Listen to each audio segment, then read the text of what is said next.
Yang kedua, terkait pembangunan IKN, karena ini saya hampir tiap minggu di sana.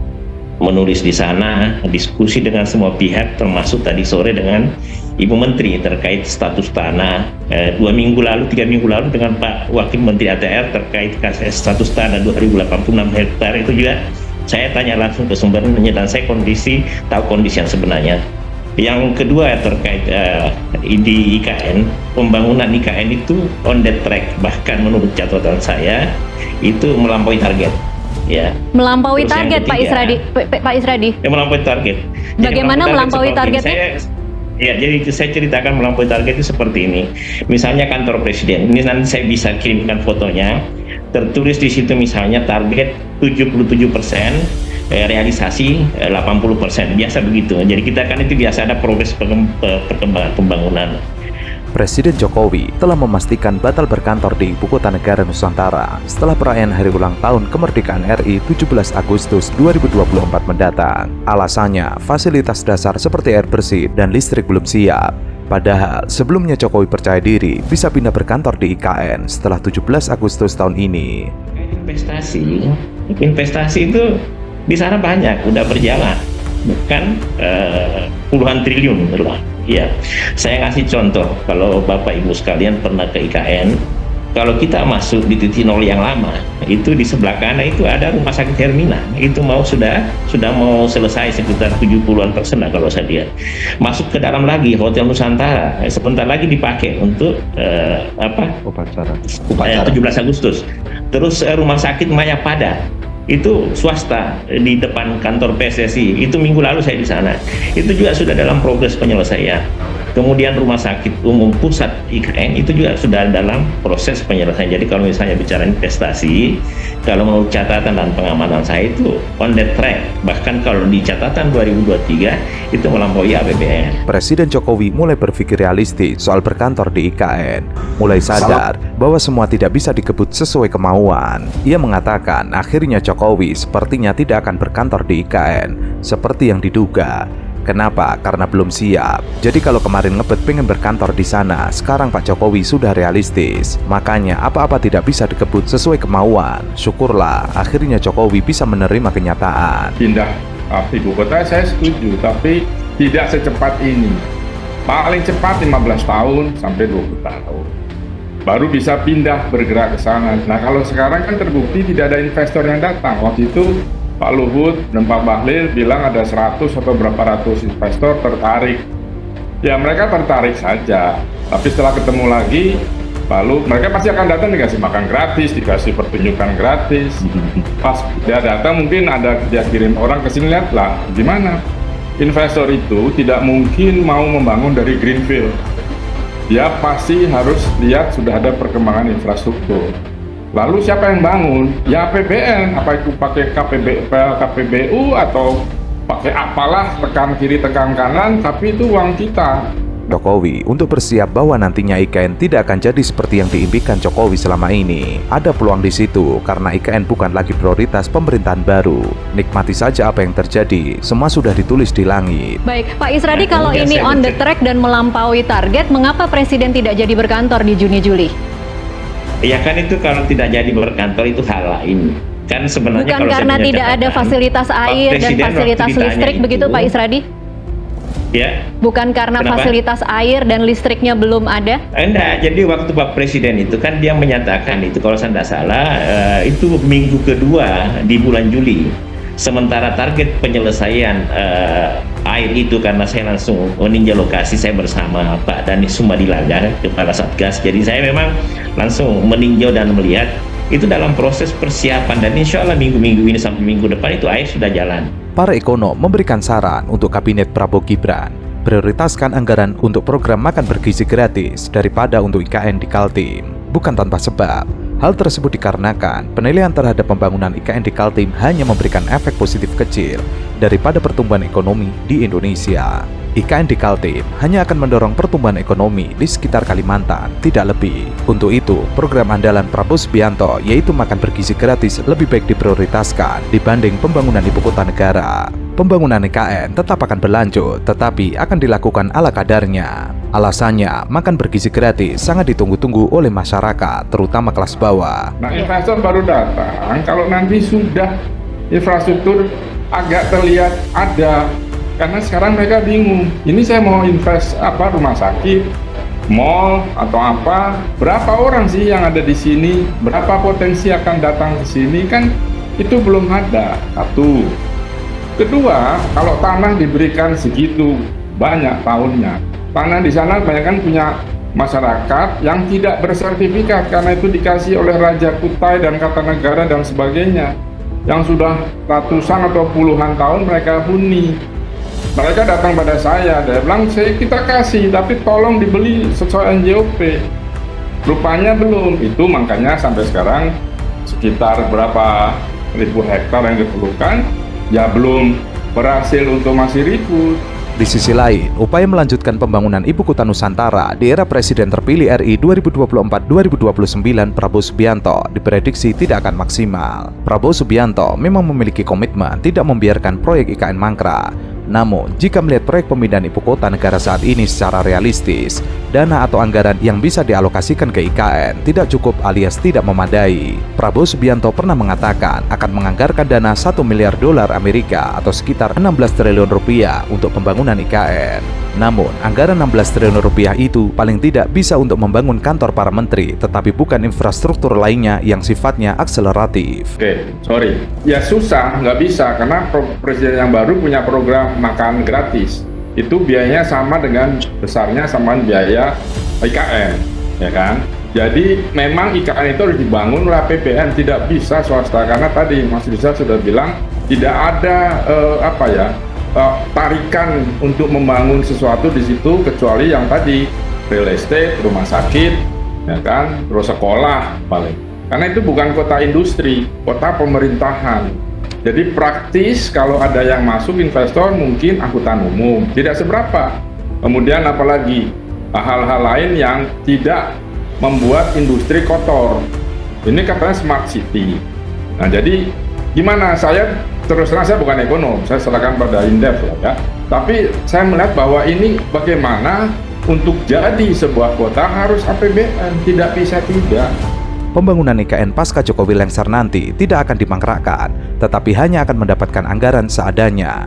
Ini karena ada kewajiban lain yang harus dilunasi oleh Prabowo. Di antaranya, keharusan membayar utang jatuh tempo sebesar 800 triliun rupiah. Utang jumbo ini, jika dikuliti, mayoritas merupakan surat berharga negara yang sifatnya harus dibayar, tidak bisa dinegosiasi untuk ditunda pembayarannya. Awalnya sudah sprint ya, jadi napas sudah mulai Senin Kemis. Nah, jadi kita harus cari alternatifnya seperti apa. Ya kan, kita mau dorong siapa lagi? BUMN sudah sulit, semua sekarang sedang kena bermasalah. Hari ini atau kemarin ada yang diperiksa KPK lagi dikejar-kejar. Jadi maksud saya, ini harus cari jalan keluarnya seperti apa. Saya nggak tahu, karena saya sudah ingatkan dari awal.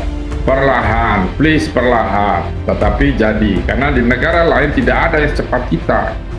Apakah kita harus panggil siapa yang bisa bim salah bim jadi?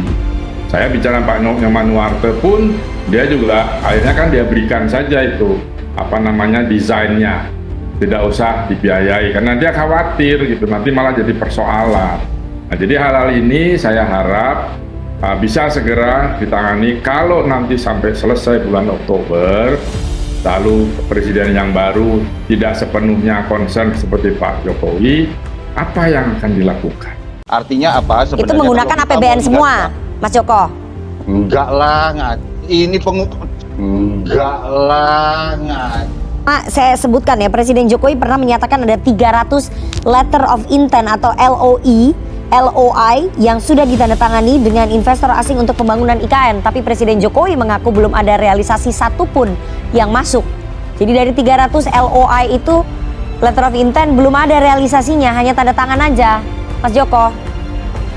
Mbak, dari 300 sekian itu yang harus kita lihat kan Mbak, ketika sekarang ada saya punya catatan Mbak, ada 3 kali tahapan groundbreaking yang sudah dilakukan dan itu totalnya sekitar 44 triliun. Sekarang ini sedang berjalan gitu. Artinya apa sebenarnya? Itu menggunakan APBN semua, Mas Joko?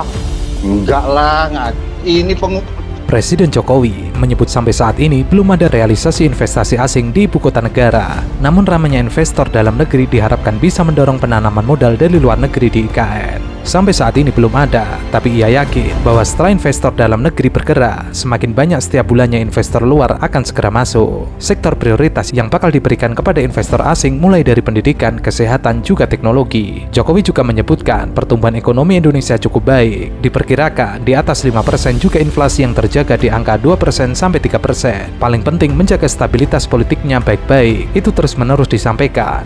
Sebelumnya, pemerintah mengaku tengah mengerem investasi dari luar negeri di kawasan IKN. Hal tersebut diungkapkan Jokowi ketika melakukan peresmian Superblok Pakuan Nusantara di IKN. Pakuan membangun kawasan pusat perbelanjaan, hotel, dan kondominium. Jokowi mengatakan untuk mendahulukan investasi dalam negeri, meski tidak menolak uang dari luar negeri. Namun itu merupakan jalan terakhir jika satu proyek tidak ada yang mau membiayai. Kalau mentok dan sudah tidak ada, kita akan keluarkan jurus dari luar negeri. Gimana APBN 44 triliun itu tahap pertama itu 23 triliun, groundbreaking diadakan tanggal 21 sampai 22 September. Tahap kedua 13,1 triliun, tahap 3 10 triliun. Itu adalah penanaman modal dalam negeri. Pengusaha lokal itu semua mulai bergerak. Oke, artinya itu investasinya dari dalam negeri ya, tidak ada yang dari asing. Iya. Oke. Loh, iya. Karena memang prosesnya kan sekarang sedang berjalan, tahapannya sedang berjalan. Tahapan pusat KIPP, kawasan inti pusat pemerintahan itu sedang dibangun. Betul, klaster pertama. Sekitarnya itu sekarang infrastrukturnya sedang dikembangkan di kawasan itu, mulai dari rumah sakit, kemudian mulai dari perhotelan dan segala macam. Itu sekarang sedang dilakukan dan itu ditargetkan di 2024 ini sudah selesai. Laporan dari teman-teman PUPR itu sudah mendekati angka sekitar 92% terkait rencana yang di situ. Ketika kita bicara rencana yang di luar, maka rencana pertama tentang klaster pertama ini beres, baru kita bicara yang kedua. Ia membeberkan minat investasi asing di IKN pun besar, utamanya dari investor berasal dari Singapura, Korea Selatan, Jepang, Malaysia, dan Uni Emirat Arab. Singapura ada 130 investor datang. Mereka jauh-jauh ke sini melihat ke IKN. Kemudian 30 orang dari Korea, dari Jepang 30 orang, Malaysia juga ada. Hanya saja, Jokowi mengaku sedang mengerem investasi dari luar negeri. Tujuannya supaya bisa memberikan kesempatan terlebih dahulu dari dalam negeri untuk mengisi kawasan IKN dengan berbagai fasilitas infrastruktur. Kenapa sih sulit sekali membawa satupun investor asing masuk? Itu kan perlu ada keterbukaan publik ya Mas Joko ya? Gini Mbak Rifana, komitmen dari para investor asing itu kan sudah masuk. Tetapi memang sekarang ini kan tahapannya adalah tahapan pengembangan di kawasan inti pusat pemerintahan. Di mana yang menjadi prioritas memang anggarannya adalah anggaran APBN dan juga diprioritaskan untuk investor dalam negeri PMDN. Karena memang itu adalah wilayah yang objek-objek yang strategis. Kalau objek-objek strategis lalu kita minta orang asing masuk lalu menguasai di wilayah itu, justru apakah bukan itu menjadi sesuatu yang lebih kontraproduktif ke depannya? Jadi ini Pak Jokowi meminta ataupun menagih investor asing untuk pengembangan di luar wilayah inti, begitu ya? Ya di wilayah ibu kota Nusantara ini begitu, ya, Mbak. di luar wilayah inti kan? Inti pusat. Ya, di kawasan inti pusat pemerintahan kan nggak mungkin. Betul, artinya kan investor bisa berinvestasi di luar kawasan inti, begitu kan? Ya, memang seperti itu skemanya dan segala macam yang sekarang ini dilakukan. Kenapa mereka tidak mau di luar kawasan inti itu untuk berkontribusi? Nggak gini, siapa bilang yang nggak mau begitu Mbak Rifana? Sudah ada realisasinya, siapa Mas yang Joko? bilang nggak mau? Enggak, ya tadi Mbak Rifana bilang katanya nggak mau. Siapa yang bilang nggak mau gitu? Sementara itu, keputusan Indonesia untuk memindahkan ibu kota dari Jakarta ke ibu kota Nusantara menjadi sorotan media dunia.